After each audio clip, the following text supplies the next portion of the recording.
biganira idoha bimeze neza, Washington bimeze neza. Yego. FDR irimo iravuga yuko ngo RDF iri kwitangira ngo itajigoma, mbese inkuru ziba zihari. Yego, inkuru ziba zihari kabisa. Inkuru z'abantu barigeze igera ahantu ukabona zabaye imberenge. Yego. Ndashaka duhere kuri iyi nkuru, ngira ngo wabibonye ko abantu 25 bafata ibihano na guverinoma y'u Rwanda. 25 na 5 by'ibinyarwanda. Ko nivuga John terrorists. Yego. Kubera iterabwoba. Aho benshi bavuze bati ahubwo 25 ni bacyari nabandi baburamo. Donc nimba rero bigize ibyaha nibigira ibyaha kuri hano nuri hariya. Kameme cyane cyane nimba atari utwaha duto twatundi uvuga ngo yatukanye kameme byo ntago umuntu azatukana ari bwota amasimbi ngo ujye kumushyiraho case kwarama hari amafaranga bitwara ntago u Rwanda rufite abo bakozi nabo bantu bo kwirwa muri ibyo. So icyo ngicyo rero rutonde. Yego, icyo kintu wavuze nabonye no muri FDR no muri FRN. Yego, nabonye benshi bavuze ati ko General Mega hora tungurana kabisa ati natwe twe tuzi ko uyu muntu atari buze kuri rutonde ati yapfuye. Ati none kuba ari kuri rutonde ashobora kuba kiriho. Ariko n'ubundi hari abantu bagiye bashakishwa na Rusha. Shaka saba bazasanga yapfuye nko muri 2004 kandi bakiri kumushakisha actively kuko iyo utarabashiri neza ko umuntu yapfuye ku buryo wabihamya ukavuga ati nabonye autopsy nabonye umurambo nabonye iki n'iki. Yego. Iyo kibikekeranya ugira gute urwo rutonde rumushyiraho. Ikindi urutonde nkuru haba harimo na raisonnement politique ikoze gutya wango Katari yakoze cyangwa se wenda nibajya kubatoragura babazana i Kigali wenda Rusesabagina nawe bamureke kubera dira afite iri mu buryo buri diplomatique. Ariko kurujyaho donc criteria arayuzuza koherezanya amafaranga. Cya kigo nta kindi cyarebye umuntu wohereje amafaranga ayoherezanya n'abateroriste. Kuri Kayumba Nyamwasa baravuga bati ibitero bya grenade byo muri 2010 kugera 2013 yarabirimo. Ayo mafaranga yinjiraga mu gihugu ari we wagize uruhare mu kuyohereza. Donc bagira gute bamushyiraho. None ni guturi bushyireho Kayumba Nyamwasa kubera ibintu yakoze hagati ya 2010 na 2013. Ko terrorism ni cya kidapfa ni cya genocide. Ni nko gufata ku ngufu ari bya wundi bidapfa hari nibisaza uko basanzwe bohereza ibindi byihebe. Iki kintu ni ikintu cy'ingenzi kuko aba bantu bajyaga hanze hariya bakatuzonga agakora ibintu bigize ibyaha ariko ukabona ari kubikora ameze nkaho wagira ngo abyuka ari umuntu witwa Dr. Mutabazi Etienne ngo uvuka ibyumba watumye abantu muri ANC bamenera benzi nahoze mfite kera ya silver bayimeni ikirahure kuko ngo hari abantu ngo nanabaje nk'abantu 20 ariko ko bambwiye ko umuntu ari w'ibyumba aturaye kundi birambabaza iyo numvisha umukiga w'ibyumba yivanze mu bintu nk'ibyo by'urugomo. Okay, ntakavyo iwacu ntabwo avuka abantu bagira baryo nuko nitekerereza iwacu ntabwo avuka abantu urarwana ugutegeze wewe mu bunyabyumbura bwa uri mu biki ngo ari gushyingura ngo abahutu ngo baze genocide y'abahutu already uri gukora ibigize icyaha mu Rwanda. Ibyo bintu bigize icyaha nta UN yemeje iyo genocide nta. Uyu munsi mbazaniye inkuru nziza. Benshi baza mu Rwanda bibaza bati nihe twarara cyangwa se twamara ikiruhuko cyacu. Igisubizo nta kindi ni Rob's Meadows Villa Apartment. Iyi ni apartment iherereye hano ku kibuga cy'indege neza ndetse by'akarusho nibigusaba gukora urugendo. Tubafitiye service zitandukanye aho tubaha abashoferi ndetse dufite n'abakozi babafasha igihe muri kuri iyi apartment. By'akarusho kandi twabatekerejeho kuko hari na piscine, hari aho wicara wumva amahumbezi. Reka nkubwire ngo abafite itsinda rinini namwe twabatekerejeho duhamagare kuri no nimero 0788 93 24 14. Rob's Meadows Villa Apartment niwajura igisubizo. Bakunzi bacu turabasuje omurere mu mpande zose z'isi mwebwe mudukurikirana kuri Gasaro News no kuri muri abingenzi kandi mukomeze murebe ibiganiro byacu umunsi kundi na update zigiye zitandukanye. Turi kumwe na Mutabazi no muntu nzi neza ko benshi mukunda ibitekerezo bye. Uyu munsi tugiye kuganira kuri byinshi bitandukanye ndetse nzi neza ko ari uduhe ikiganiro kiza kiryoshye. Ngo ayikaze apo. Murakoze ko mikaze. Namahoro? Namahoro masa. Ndabona warabyibushye kabisa ibintu bimeze neza. Shaka kuba ufite amafaranga. Bimeze neza, biganira idoha bimeze neza, Washington bimeze neza. Yego. FDR irimo iravuga yuko ngo RDF iri kwitangira ngo itajigoma mbese inkuru ziba zihari yego inkuru ziba zihari kabisa inkuru z'abantu barigeze igera ahantu ukabona zabaye imberenge yego ndashaka duhere kuri iyi nkuru ngira ngo wabibonye ko ngo abantu 25 bafata ibihano na guverinoma y'u Rwanda 25 na 5 by'ibinyarwanda ko nivuga John terrorists yego kubera iterabwoba aho benshi bavuze bati ahubwo 25 ni bacyari n'abandi baburamo iki ni 25 ariko burya hari izina ribe rimeze nk'iri kunejeje kuba ririho yego banigeze kwandikira Prosecutor General ushinjacyaha mukuru w'u Rwanda ariko ubu pe umuntu bita Padiri Nahimana Thomas ari mu Bufaransa mumusabye baba mumwe bamubima rero ko bari kuri iyo liste y'ikibi byihebe nabyo ndi mu mashemererwe ndi mu mashimwe yego ari ibyo ni byinshi birashaje we rero afite ukuntu ari ikebe kikiri gito ariko oya ibyo byose kuki byavutse muri 71 nagendeye ba profile zabo babavugaho uwa mbere nabonye ari Lieutenant General Gaston Iyamuremye ari we na president wa FDLR wa FDLR ariko ikintu cyatunguranye yego uraza kugenda usoma yego hagarukamo umuntu bita Omega ntajya apfa arazuka sha rero Omega urakoze cyane yabaye akasa mutwe bamwe bati yarapfuye abandi bati ni muzima abandi bati Rwanda hari byavuzwe ati Omega rwose ati ashobora kuba atagihari Omega ejuka mwumva nuko ariko nyine ibyo ntibikuraho niba barapfuye ari ikihebe ukerega ari ukuntu nakunze kutabinezererwa cyase nimba nabita kubinenga yego cyase nabita kuvuga ngo ariko se kubikora byabatwara izihe mbaraga hari ukuntu u Rwanda rumera nk'urubona umuntu uri kwitwara nka Osama bin Laden uko yitwaye kuri Amerika aho ukabona u Rwanda ntiri kumukoraho ibyo Amerika yakoze kuri Osama bin Laden byose kame umuntu aragenda akora ibyaha ngenda kunze kubisaba ubu nge nabyita ko nsubijwe ariko mujye mubakatira urubanza badahari yego basi dusigare tuvuga ngo amategeko aba bantu imbere y'amategeko ku byaha bakoze kuko nk'urugero ibintu Padiri Nahimana Thomas avugira mu Bufaransa ubivugiye i Kigali wajya amageragere nkababaza none kuki byibuza mutamukatira dahari ngo tunavuge ko tutamufite wenda ariko tukaba tuzi ko ku izina rye urwo rubanza yarukatiwe kandi noneho hagajyaho process uvuga ngo Ubufaransa muduhe uwo muntu wenda tuvuga ngo twaje kuri etape uvuga ngo muduhe bamutwime kana kwahoraga kandi ukuntu ko ntago nkunda ikintu kimwe ikintu utakorera i Kigali kucyo gikorera hirya y'igo kandi ukumva yuko none se ubwo bishatse gusobanura iki naho amategeko arakureba icyambere byo kuvuga mu Kinyarwanda uri kubibwira abantu bari mu Rwanda imbere donc nimba rero bigize ibyaha nibigira ibyaha kuri hano nuri hariya kameme cyane nimba atari utwaha duto twatundi uvuga ngo yatukanye kameme byo ntago umuntu azatukana ari ubwota amasimbi ngo ujye kumushyiraho case kwarama hari amafaranga bitwara ntago u Rwanda rufite abo bakozi n'abo bantu bo kwirwa muri ibyo so icyo ngicyo rero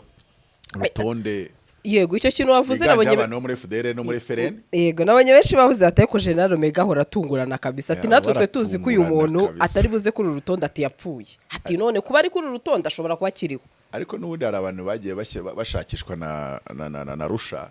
shaka saba bazasanga yapfuye nko muri 2004 kandi bakiri kumushakisha actively kuko iyo utarabashiri neza ko umuntu yapfuye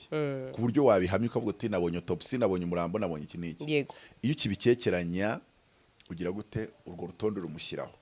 ikindi urutonde nkuru haba harimo na raisonnement politique ikoze gutya wango kuko tutabihagazeho nk'u Rwanda wenda twaha amakuru ko yapfuye ariko ntitwabonye ashyingurwa ntitwabonye ABCD none ntago hakozwe desante kuri tere ngo byemezwe n'urwego runaka yego Kongo ntiyabyemeje wenda n'ibindi icyo gihe rero bakavuga ati kurumushyiraho ikindi ariko nanone nuvuga ngo nimba Nyamwasa ari ku rutonde ruriho na Omega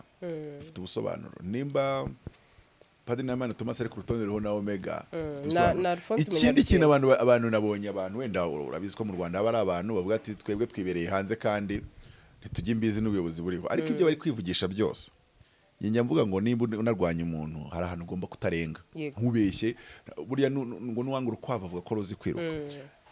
ibi birego nturabyita bido ntabwo uravuga ko ibirego ari ibintu bya fake kubera iki hariya ni FY what uri kiriya kigo donc ni cya financial what donc ni gikurikirana amafaranga yego money laundering cyangwa se amafaranga uburyo ahererekanwa yego none icyo kigo kiri kubona abantu ariko umuntu wundi wagomba kujyaho ariko nuko wenda liste bayikoze uravuga ngo manza ariko nshonje ebere vigitware agomba kujyaho yagomba kujyaho for sure kubera iki hari amaresi yagiye agaragara arimo ahererekanya amafaranga n'abantu muri FDLR kandi umuntu wese wohereje amafaranga muri FDLR ruriya tonda ruriho kandi abantu bavuze ngo kuki ntabonye uyu no kiriya kigo ntago gihimba nta nubwo gikora propaganda n'agatwiko cyo kirakurikira amafaranga ubundi baravuga ngo mu bintu bya terrorism twigamo ikintu kivuga ngo hagati aho ngandi kwiga international relations kuri Erika nijoro nasubiye mu ishuri nijoro haba byoroshye twiga international relations iyo ushaka gukurikira crime cyane cyane terrorism ukurikira amafaranga yego wabonye ko no mu madini byaje ubwo kubataje mu pastor w'i Kigali nyine ubwo nuko ntawe bafashe kuko n'amadini barayabwiye ati nubona ituro rirenze miliyoni yego riturutse ahantu hanze ugomba kuba ufite umuntu mategeko mashya yego no ugomba kuba ufite umuntu bishinzwe mu rusengero gutresinga aya mafaranga nimba adaturutse ahantu mu bateroriste cyangwa se mu bantu bafite intwaro za kirimbuzi so bivuze ngo niba warohererezanyije amafaranga na FDLR kandi iki kigo kikaba gifite receipt yuko wayohereje ibintu byo kuza kuvuga kuko FDLR UN yayise umutwe w'abateroriste noneho uri kohereza amafaranga ku mutwe w'abateroriste noneho hari undi muntu nashimishwe na ntuze ebyiri nubwo nabandi bigize ebyiri cyangwa eshatu Naimana Thomas yagomba kujya kuri iyo liste kabiri kuko barabikora bakanabyiga bameze nk'aba YouTube b'i Kigali ngo bavuze ngo bari banyemerera ibiryo ngo babinyimye ngo ndabasebye ukanabivugira kuri mikoro nuvuga ngo murangira ashatse leta zakagutoragura kuko wewe wiyemereye ko wasebeje umuntu bigendereye ntago uri buvuge ngo ntago nabishakaga uragira banga ngo ngewe naramusebeje okay nabo rero ni nako bitwara none ubu gusebya ni ibintu bisanzwe byoroshye bono no yigamba ikintu gisa na hari ikintu ngo twebwe ngo urumva ngo turugusanya inkunga ngo twerereze ngimitwe yacu ngiraho mu mashyamba ngo kandi ngo tuzaruboho my dear ibyo bintu bifite uko byitwa mu imbere y'amategeko urigamba ko woherereza FRN ni nabyo byafashe Rusesabagina FRN yarateye yaranje ajya hari yarigamba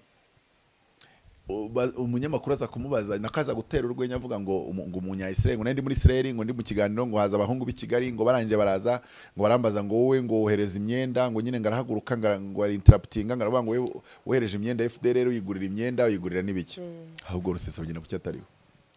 hari nashonje none se umuntu afite témoignage wari kwivugira yuko yaguriye FDLR imyenda kiriya kigo rero cyagomba kumunagaho mvuko muri politike bikora Nelson Mandela arinze apfa ajya gushyingurwa na Obama akiri kuri liste y'abateroriste yego nko kuvuga iki ngiye nkubitira Ingabire Victoire unyongereho Rusesabagina kuko bafite proof zuko boherezanyije amafaranga na FDLR noneho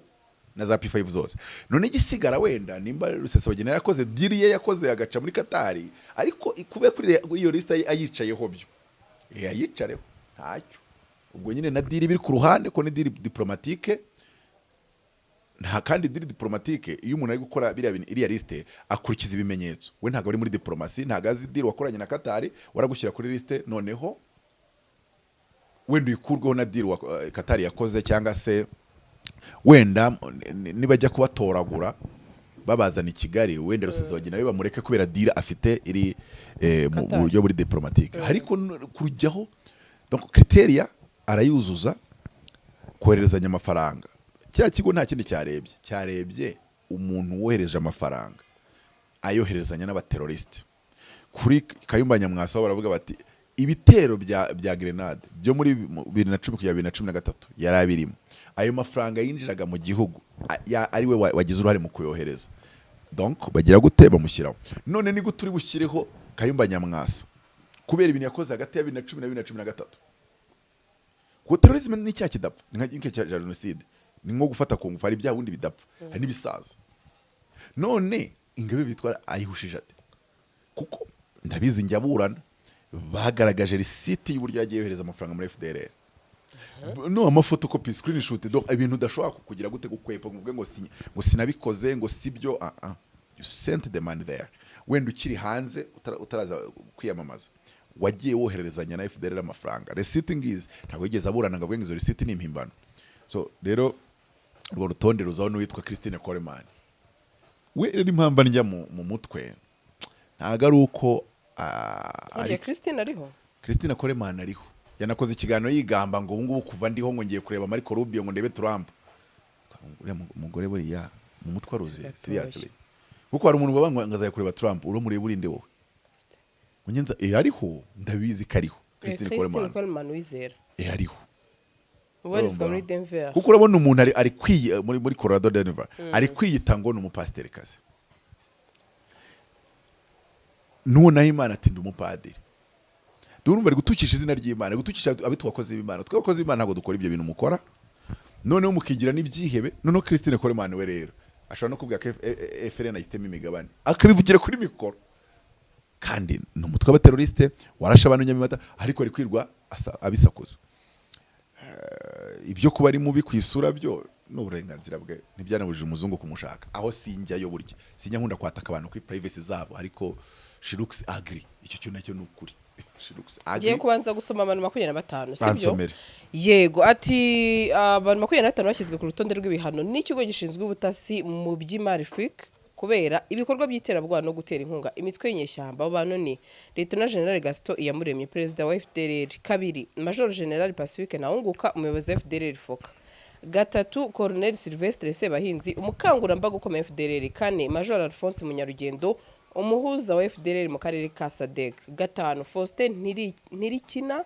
uyu afitanye isano na FDLR, gatandatu Major Antoine Hakizimana umuyobozi wa CNRD FRN,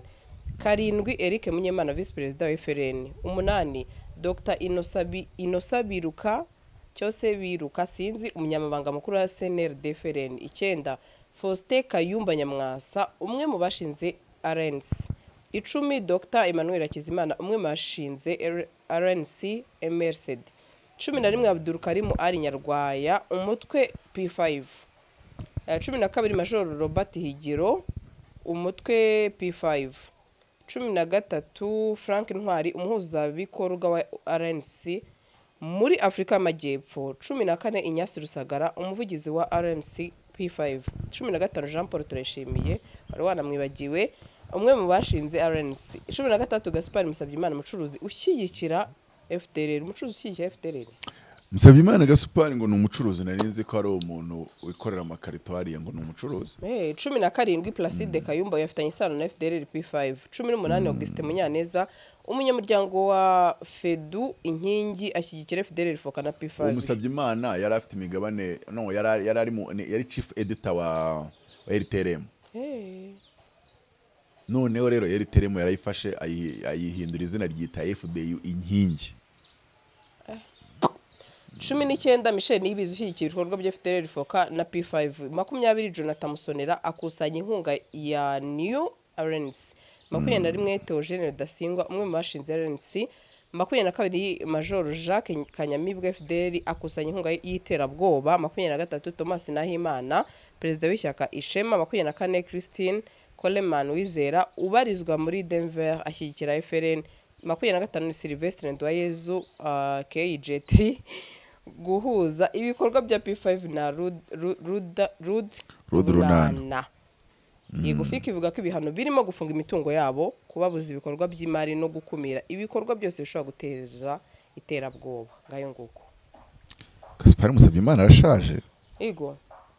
yavutse 5 undi muntu uriya byiringiro uriya wavusomye bwa mbere yavutse 4 something like that, niwe mukuru muri bose uvuga ngo dufite ibyihebe by'ibisaza 49 born in 1949 ni Musanze district afite imyaka 26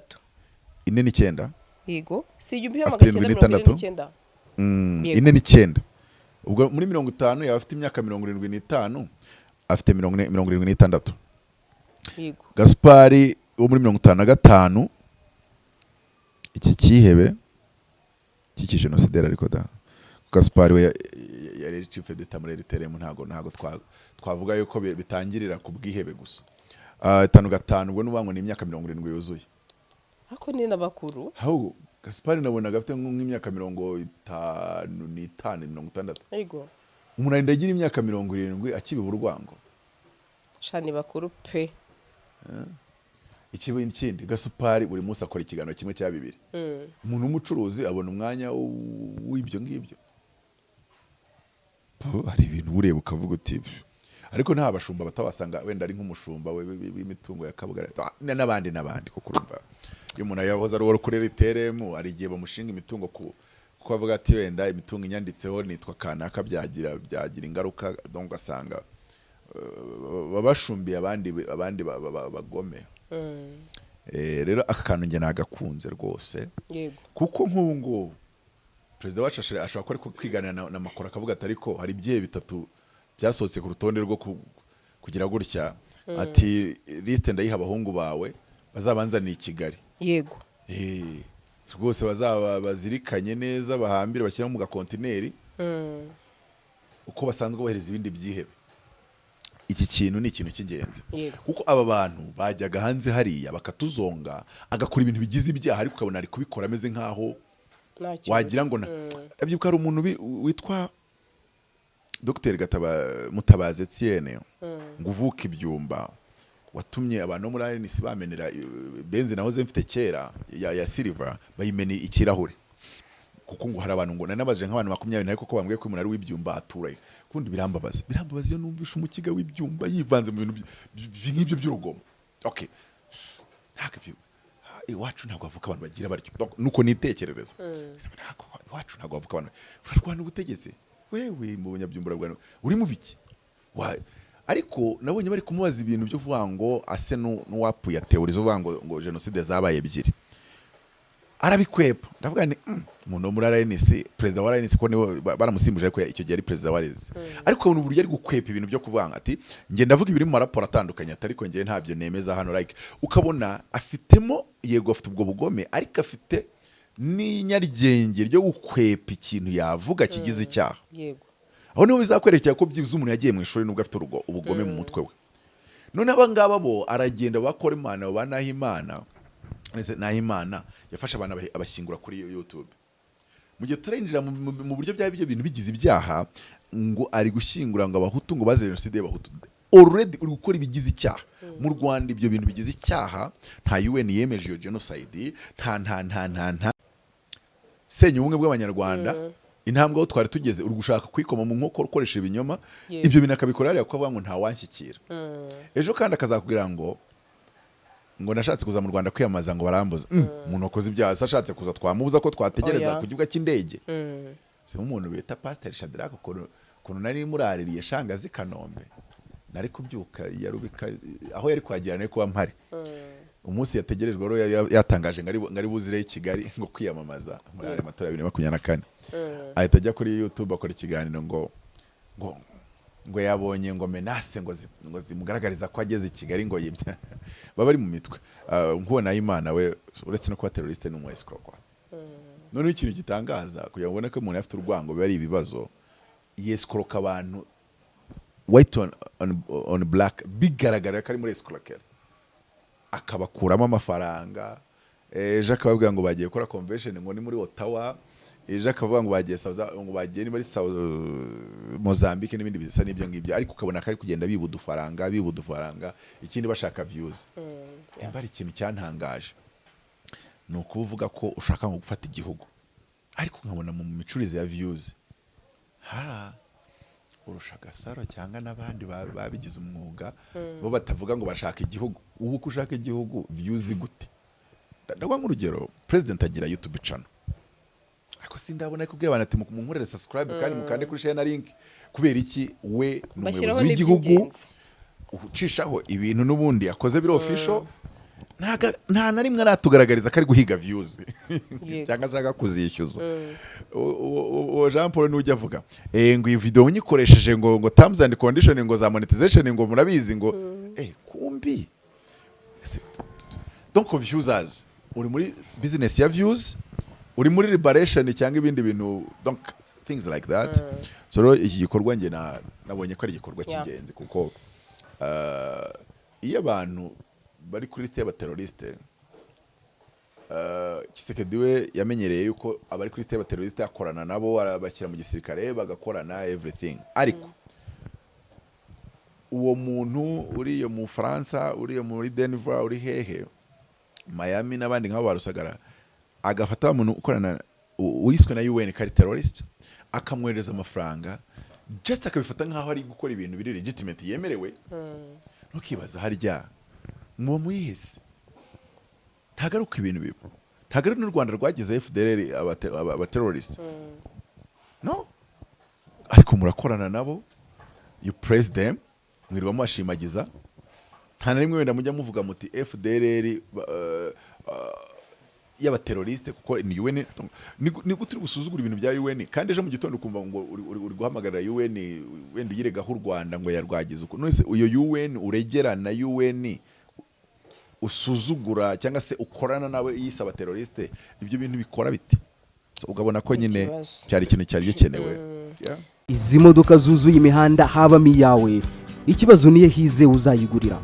barakubesha abakubwira ko gutumiza imodoka bigoye nta gihe na kimwe gutumiza no kugura imodoka byoroshye nk'ubu hamwe na Gugaga Cars kompanyi yonyine wabaza imodoka y'inzozi zawe na spare parts zazo aha ntibigusaba kumena banki wanabatuma ku ruganda mu minsi mike cyane imodoka y'inzozi zawe ikakugeraho bahamagare cyangwa ubandikire kuri 0788323266 uranabandikira kuri mail yabo ni gugagacars@gmail.com wanabasanga i Nyarugenge mu nyubako ya GF Plaza floor ya 4 room ya 6 Gugaga Cars buy and ship your dream car.